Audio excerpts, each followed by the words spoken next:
நீங்கள் கருதக்கூடிய மக்கள் மேற்கத்திய நாடுகளில் வாழக்கூடிய மக்கள்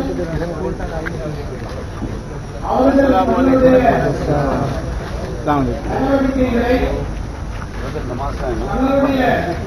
உலகத்தினுடைய போக்குகளை உலகத்தினுடைய சாதனைகளை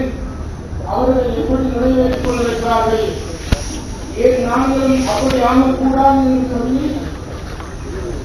இந்த கடவாத உலகத்தை பார்த்து இந்த கடவாத உலகத்துக்கு பின்னால் நாங்கள் சென்றால்தான் இதற்கு வெற்றி பெற முடியும் என்று சொல்லக்கூடிய ஒரு வழிமுறை,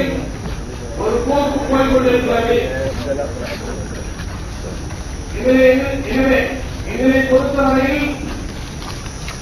இந்த கடவாத உலகத்துக்கு பின்னால் செல்வதன் மூலமாக மட்டும் எங்களுக்கு வெற்றி பெற முடியாது, நாங்கள் வெற்றி பெற மாட்டோம் என்பதை குர்ஆன் சொல்லக்கூடிய ஆழமான உண்மையாக இருந்து கொண்டிருக்கிறது.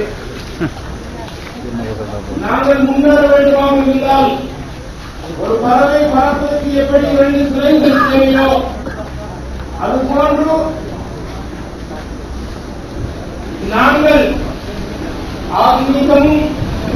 சடவாதமும் எங்களுடைய முன்னேற்றத்துக்கு அடிப்படை தேவைகளாக இருந்து கொண்டிருக்கிறது. எனவே அருள்மிகு ஸல்லல்லாஹு அலைஹி வஸல்லம் அன்னவர்கள் நாங்கள் எப்படி எங்களுடைய ஆத்மீகத்தை வளர்த்துக் கொள்ள வேண்டும், எப்படி எங்களுடைய உடல் தூய்மையை நாங்கள் உண்டாக்கிக் கொள்ள வேண்டும், எப்படி எங்களுடைய உள்ளத்தை நாங்கள் சுத்தமாக்கிக் கொள்ள வேண்டும் என்பதை